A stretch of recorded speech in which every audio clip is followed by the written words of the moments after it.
नमस्कार। प्रारंभ पर आप सभी का स्वागत है। आज हमारे साथ एक बार फिर हैं व्यालोक पाठक जी। लेकिन व्यालोक जी आज किसी दूसरे खास निमित्त के कारण और चलते हुए इस वीडियो में हैं। दर्शकों, आज मैंने निवेदन किया था क्योंकि जो हमारी और व्यालोक जी की बात हो रही थी कि आप ये वीडियो अकेले करें। लेकिन ये उनका आदेश था, तो मेरी केवल उपस्थिति भर है। 2 लाइनें कहूँगा, आप तक पूरी बात पहुँच जाएगी कि विषय और भाव क्या है आज की बातचीत का। तुलसी के राम, वो गोसाई तुलसीदास जिन्होंने राम को मर्यादा पुरुषोत्तम, नारायण के अवतार, जगत के स्वामी, इनसे उठा के जन-जन की गोद में बैठा दिया रामलला की तरफ।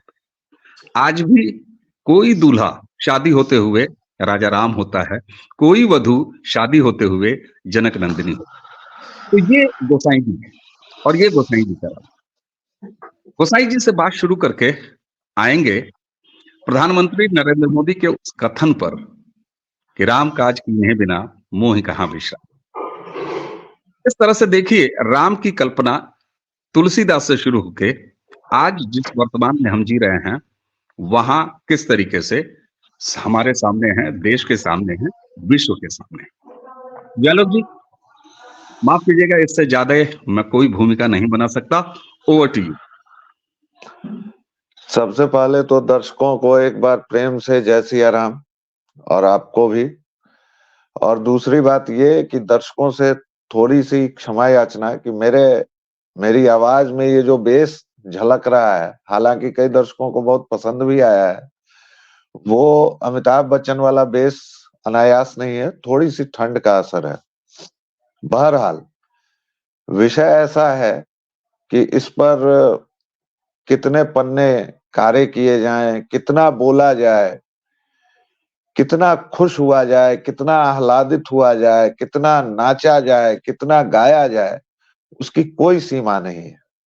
सात समद की मसी करो लेखनी सब बन राई, धरती सब कागज भयो, हरिगुण लिखा न जाए, कबीर ने कहा था। और जिस कबीर को आज तथाकथित कबीर पंथियों ने राम के खिलाफ खड़ा किया है, तथाकथित तौर पर उनको निर्गुण ब्रह्म का अनुयायी सिद्ध किया है, वही कबीर यह भी बोलते हैं कि मैं राम की कुतिया, हरि मोरा राम, मैं राम की कुतिया।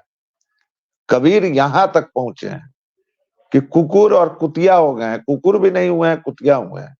इसकी व्यंजना और लक्षणा समझने के लिए मैं दर्शकों को छोड़ देता हूं। बात आपने तुलसी के राम से शुरू की। तुलसी के राम क्यों? राम तो जन जन के हैं और मैं इस बात का बहुत कड़ा विरोध दर्ज करता हूं कि कुछ लोग कह रहे हैं कि राम फिर से आए हैं। राम गए कहाँ थे? राम जाते तो है नहीं। और राम तो इस भारत भूमि के कण कण में है, क्षण क्षण में है।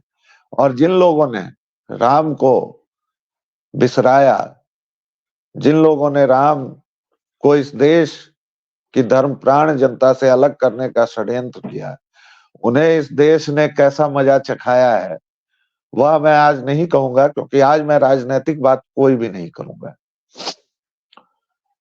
तुलसी के राम इसलिए हुए कि आप याद कीजिए, करीबन 112 वर्षों का तुलसीदास का जीवन काल रहा है और वह 5 वर्ष से लगभग घूमते रहे। बीच में थोड़ा सा वैवाहिक जीवन था, गार्हस्थ्यिक जीवन था, जो राम की माया थी।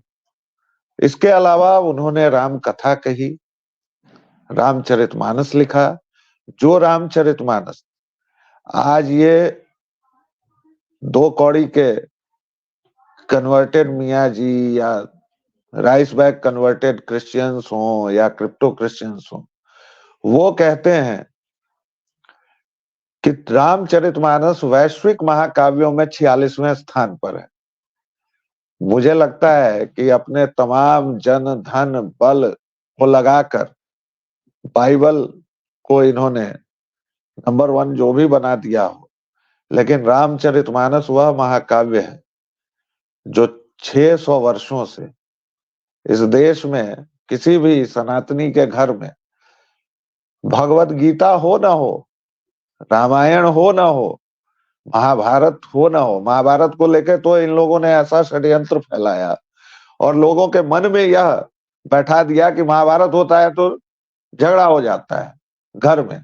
मेरे घर में महाभारत मेरे जन्म के पहले से मेरे पिताजी ने रखी हुई है, आज तक मेरे घर में कोई झगड़ा नहीं। भाइयों के बीच लगातार प्रेम है, आपके भी घर में होगा। तो ये तमाम वेद हो न हो, उपनिषद हो न हो, सनातनियों के जितने भी संपूज्य ग्रंथ हैं, हम अब्राहमिक या मजहब तो है नहीं कि हम लोग एक पुस्तक, एक पैगंबर या किसी भी ऐसी चीज को माने। तो हमारे तो अनेक पंथ हैं, अनेक मत हैं और अनेक रास्ते हैं उस प्रभु राम के पास पहुंचने के। उस पर मैं बाद में आऊंगा। लेकिन तुलसीदास की रामचरितमानस हर एक सनातनी के घर में सुप्रतिष्ठित है ही। वह तुलसी के राम कैसे बने, आप याद कीजिए। 1531 से लेके लगभग 1611 वगैरह के आसपास का समय। डेट्स एकदम वो नहीं है, क्योंकि संवत काल मुझे याद है, ये ईसाई सन मुझे याद नहीं है, लेकिन यही 112 वर्षों का उनका जीवन काल रहा और लगभग 30-35 साल की अवस्था जब उनकी थी, तब उन्होंने अयोध्या पहुंचकर रामचरितमानस लिखा। उसकी भी कहानी है। लेकिन जब वह अयोध्या पहुंचे तो शासन किसका था?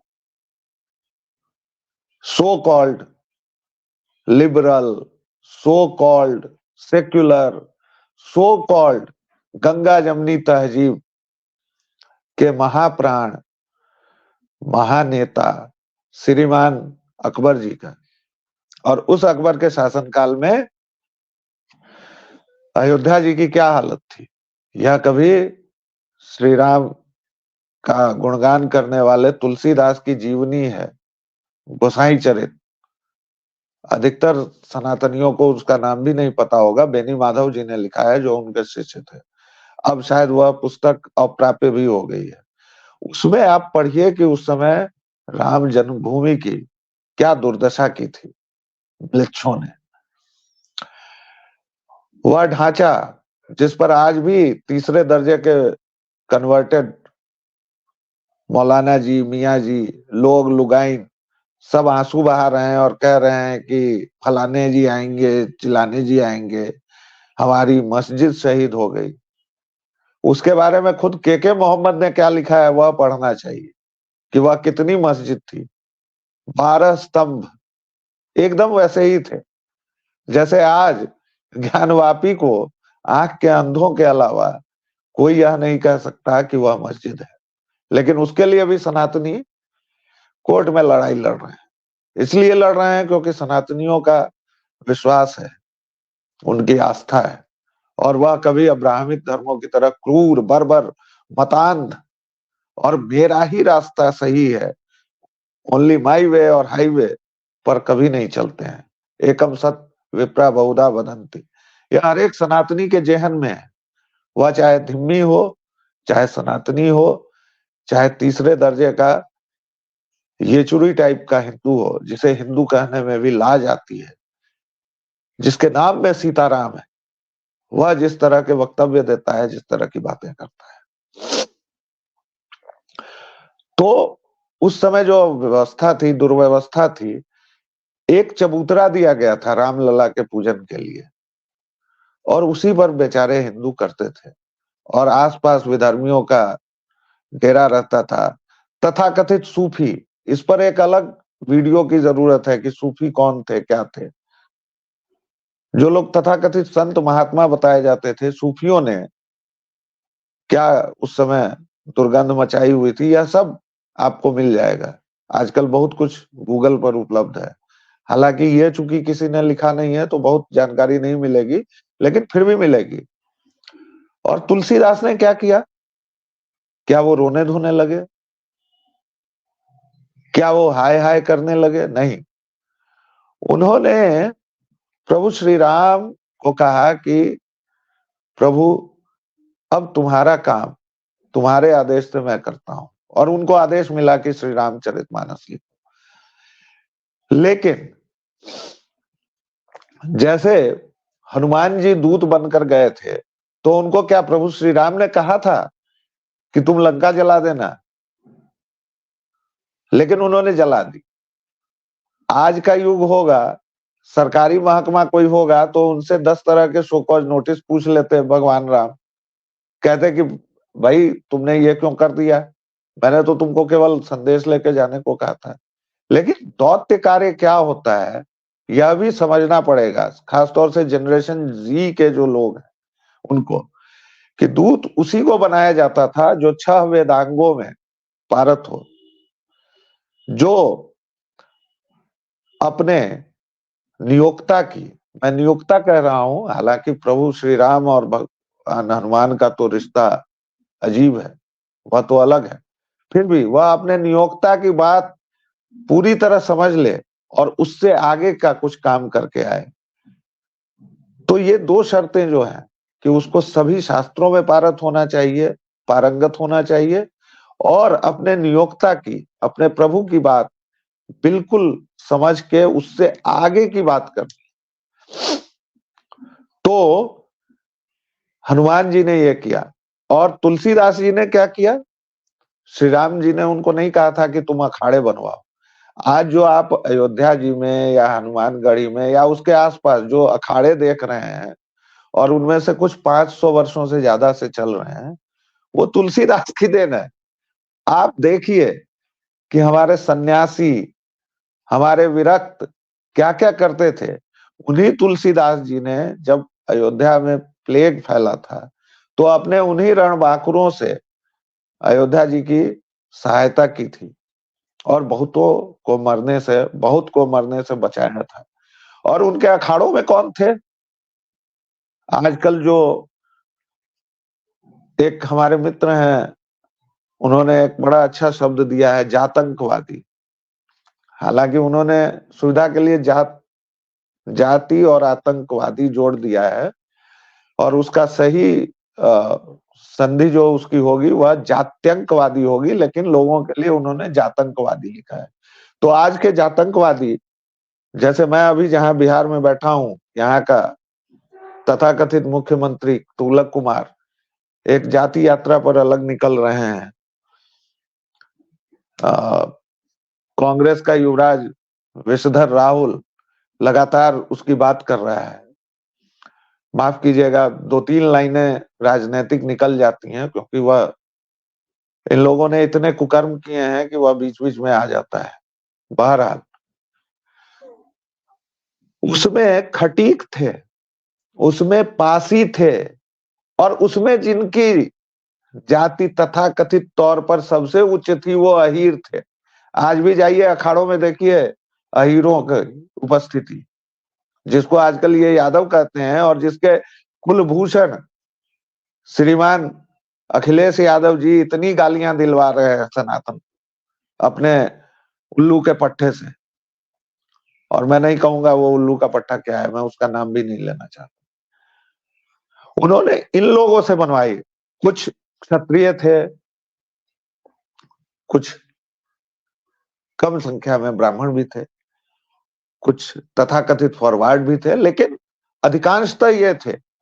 और हर एक कोने में अयोध्या जी के उन्होंने हनुमान जी की मूर्तियां लगवाई बल के लिए।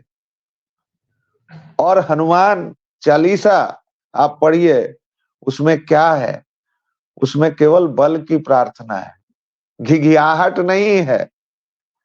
हालांकि उन्हीं के समकालीन है सूरदास, वो प्रभु कृष्ण से विनती के स्वर में रचनाएं करते थे।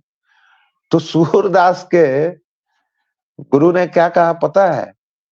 उन्होंने कहा कि सूर हो के का घिघियात हो। अरे सूर हो, वीर हो, तो कस का रचना करो। और तब से सूरदास की भाषा बदल गई। यह अगर सूरदास को पढ़ेंगे तो आप देख लेंगे। यह था सनातन, यह है सनातन, घिघियाने का काम नहीं। तो तुलसीदास जी ने यह किया। तमाम कोनों में हनुमान जी की मूर्तियां लगवाई, अखाड़े बनवाए, बल से पहले युक्त किया, फिर युति लगाई। दंड का जब बल आ गया, दंड देने की जब चेतना हो गई हिंदू समाज में, तब उन्होंने साम का दाव चला।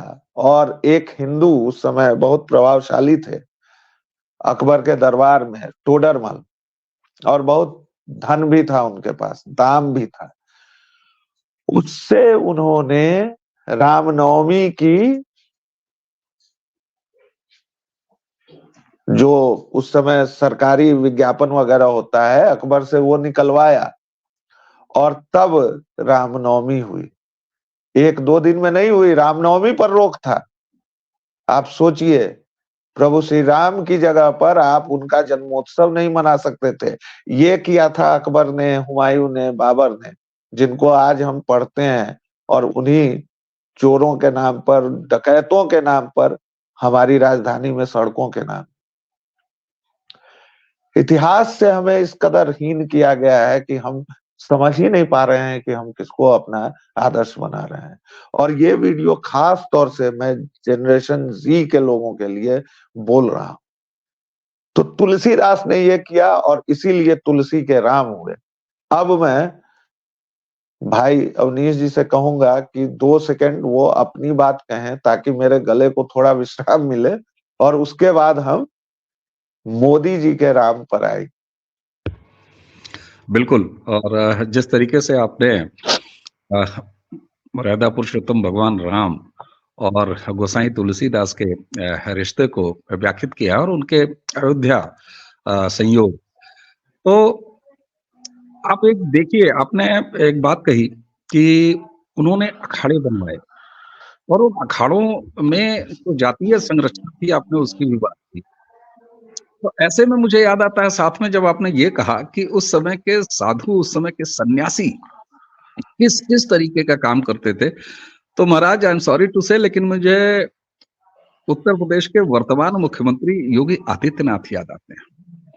और वो इसलिए याद आते हैं कि उनके दादा गुरु महंत दिग्विजयनाथ, उनके पिता गुरु, जैविक नहीं, सन्यास के उनके पिता गुरु पूजनीय महंत अवैधनाथ जी महाराज, श्री राम जन्मभूमि का जुड़ाव गोरक्ष पीठ से तबका है।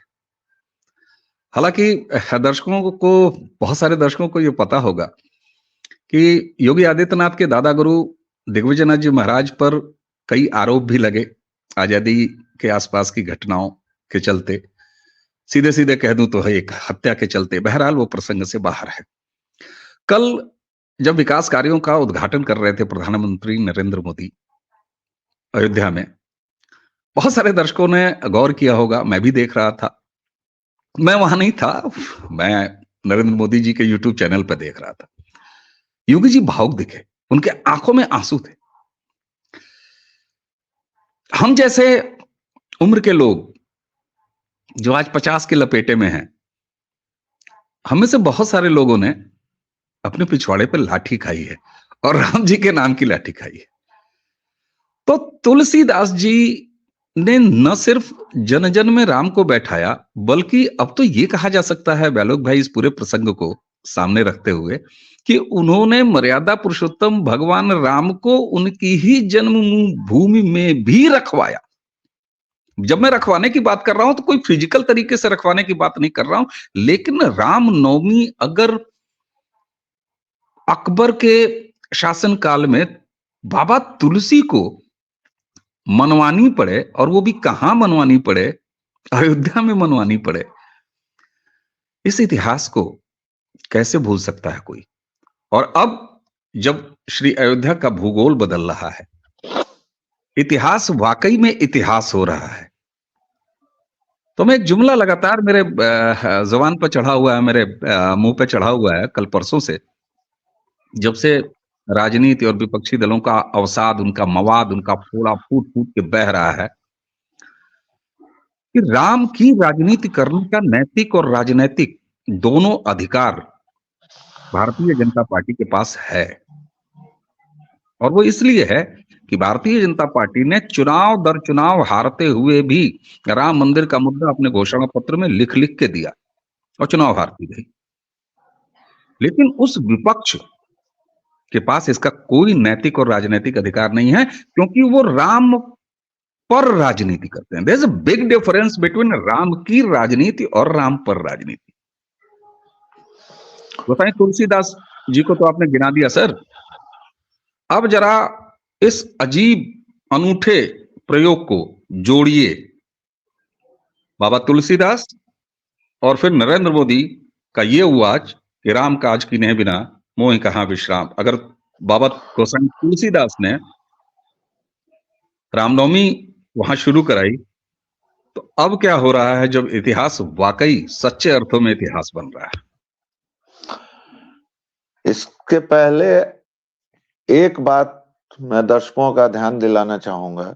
आपने कुछ दुष्टों की चर्चा कर दी है, राक्षसों की चर्चा कर दी है, उस पर भी मैं आऊंगा, लेकिन एक फोटो बहुत चर्चा में आ रहा है और वो भी राम भक्त नहीं ला रहे हैं, और जिसको ये मोदी भक्त कहते हैं या भक्त केवल कहते हैं।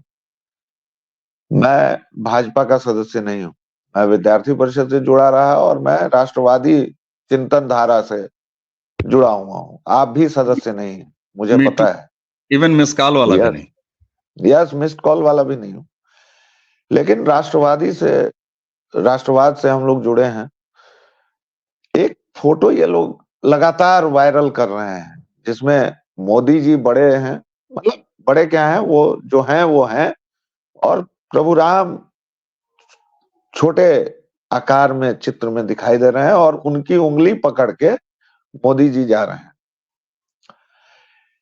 राक्षसों को सनातन पता नहीं होता है, इसीलिए राक्षस इस सब तरह की बकवास निरर्थक बातें करते हैं, और मुझे दुख उसका नहीं होता है। मुझे दुख होता है कि सनातनी उसको डिफेंड करते हैं, बताते हैं कि नहीं ये है तो वो है। राक्षसों को पुरातन काल में वध दिया जाता था, अभी चूंकि हम लोकतंत्र में हैं, वध नहीं कर सकते हैं, तो सनातन में ही वध की एक और परिभाषा है कि आप उसका संज्ञान लेना बंद कर। महाभारत में जब एक प्रसंग है कि अर्जुन एक बार थोड़े से विक्षिप्त हुए थे और उन्होंने युधिष्ठिर को उनकी कायरता के लिए दंड देने का मन बना लिया। फिर श्री कृष्ण आए और उन्होंने कहा कि ये बकवास बात है, लेकिन प्रण ले लिया था उन्होंने, अर्जुन ने। तो उस जमाने में प्रण तो प्रण होता था, अभी की तरह केजरीवाल का प्रण थोड़े है कि बेटों की संतानों की झूठी कसम खा के, और वो टुकड़खोर अभी भी गद्दी पर जमा हुआ है, कांग्रेस से गलबैया कर रहा है, इसकी उसने कसम खाई थी। खैर, तो अर्जुन को श्री कृष्ण ने एक उपाय बताया कि तुम थोड़ी देर के लिए धारा प्रवाह गालियां दो युधिष्ठिर को, बड़ों को गाली देना उनके वध के बराबर है, और छोटों को उनका संज्ञान न लेना वध के बराबर है। तो ये राक्षस जो हैं ये हमसे बड़े तो हैं नहीं, तो इनको गालियां भी क्यों देना। हाँ, जेनजी के कुछ लोगों को समझाने के लिए कुछ लोग इस तरह के प्रयास कर रहे हैं, तो वो ठीक है, लेकिन इनको गाली भी नहीं देना है, इनको संज्ञान। हम लोग लड्डू गोपाल को पूजते हैं, ये अब्राहमिक रिलीजन और मजहब नहीं समझ सकता है, जो एक पॉलिटिकल विचारधारा है जहां केवल कुरेजी, बर्बरता, कत्ल और क्रूरता है, यही उन दोनों में है, और इस पर मैं किसी से डिबेट करने को तैयार हूं। इसके अलावा उनमें आध्यात्मिक पक्ष कुछ नहीं है, दार्शनिक पक्ष कुछ नहीं है, केवल और केवल यही। तो वह नहीं समझ सकते। ट्रेन में महिलाएं लड्डू गोपाल को ले जाती हैं, खाना खाते वक्त उनको खिलाया जाता है। अगर लड्डू गोपाल आप घर में ले आए तो एक तरह की, वह शब्द मैं नहीं निकालना चाहता हूं, लेकिन एक तरह की ऐसी दिनचर्या होती है कि आप फंस से जाते हैं। उनको 3 टाइम भोग लगना है, उनको नहलाना है, धुलाना है, ठंड है तो उनको रजाई देके अलग सुला देना है, या साथ में सोएंगे तो उनकी व्यवस्था करनी है। ठंड के मुताबिक कपड़े भी बनते हैं उनके, और गर्मी के मुताबिक। महाराज नैपी बदली जाती है। जी, वही तो लड्डू गोपाल पूजते हैं। और अयोध्या जी में हम किनको पूज रहे हैं? हम समंदर के तट पर खड़े कोदंडधारी भगवान राम को नहीं पूज रहे हैं कि 3 दिवस तक पंथ मांगते रघुपति सिंध किनारे, बैठे पढ़ते रहे छंद अनुनय के प्यारे प्यारे, उत्तर में जब एक नाद भी उठा नहीं सागर से, उठी धधीर धधक ज्वाला पौरुष की राम के सर से, और तब सिंधु देह धर त्राहि त्राहि करता आ गिरा शरण। अयोध्या जी में वह राम नहीं है, अयोध्या जी में राम लला है। और राम लला भी आगे हैं उस तस्वीर में। मोदी जी की उंगली पकड़ के ले जा रहे हैं कि चलो भाई, भवन तुमने बनवा दिया तो चलो जजमान भी तुम ही बनो यार। ये हमारी परंपरा है। और सबसे ज्यादा मुझे प्रसन्नता किस बात से है जी? आपकी आवाज बंद है, आपकी आवाज बंद है। आलोक भाई, मैं आपके गले को थोड़ा सा आराम देने का भी एक प्रयास जी कर, जी। जो पता है आपका गला बेहद खराब है। अ, उसी बहाने एक छोटी सी तकनीकी बात भी दर्शकों तक पहुंचा दूं। जब आपने कहा कि अयोध्या में कोदंडधारी राम नहीं है, वहां पर राम लला हैं जो विराजमान होने जा रहा है। तो दर्शकों, आप सबको तो पता ही होगा कि श्री अयोध्या राम जन्मभूमि का जो मुकदमा लड़ा गया, उस मुकदमे में एक पक्षकार, मुकदमा लड़ने वाले खुद श्री राम लला विराजमान।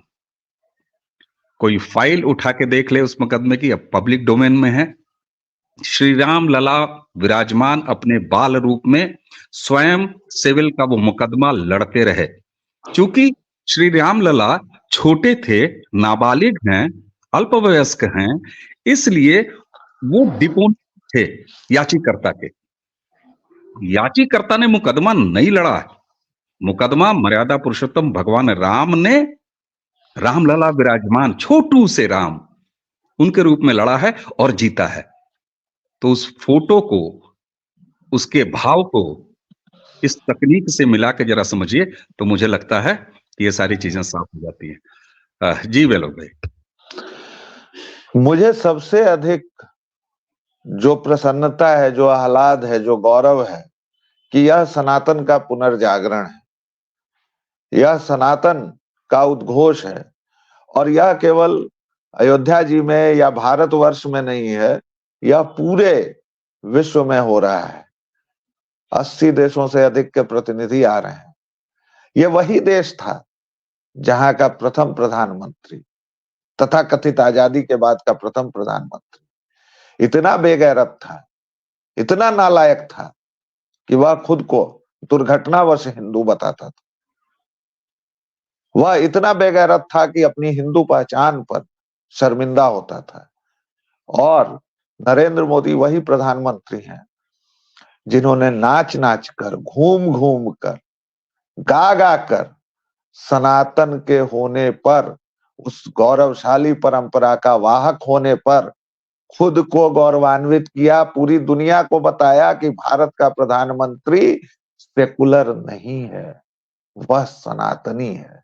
जो विश्व बीज सेकुलरिज्म का बोया गया था, उसको पिछले 10 वर्षों से, और कहें तो पिछले 21 वर्षों से, वह व्यक्ति निकाल कर फेंक रहा है।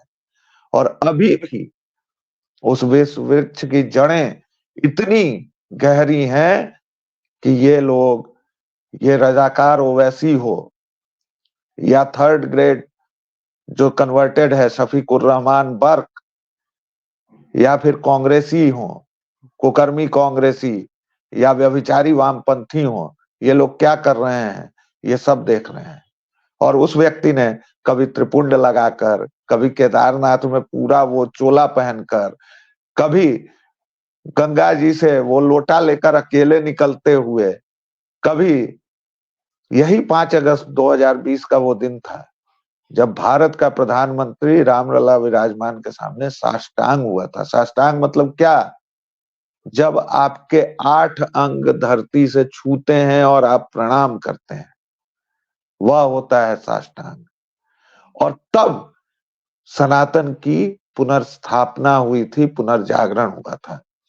मुझे पता है कि थोड़ा वक्त ज्यादा हो रहा है, लेकिन इसको 5-10 मिनट में ज्यादा लेना चाहूंगा। मैं क्यों इतना प्रसन्न हूं और किसी भी सनातनी को क्यों इतना प्रसन्न होना चाहिए कि सिनेमा ने आज तक क्या दिखाया था सनातनियों को। और ये मैं नहीं कह रहा हूं, आईआईएम की रिसर्च है, और ये रिसर्च भी किसी अरे गरे ने नहीं की है। आईआईएम रोहतक के जो डायरेक्टर बने बाद में, उन्होंने की है। और इसका वीडियो आपको मैं क्षण में बता रहा हूं, सुधांशु त्रिवेदी ने इसे बहुत विस्तार से बताया है।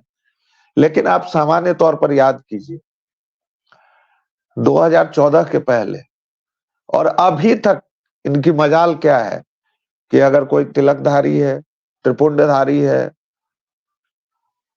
कोई भगवा पहने हुए है, चोटी रखे हुए है, यहां तक कि धोती कुर्ता पहने हुए है, तो वह विलन हो, वह समाज का अच्छा व्यक्ति नहीं होगा।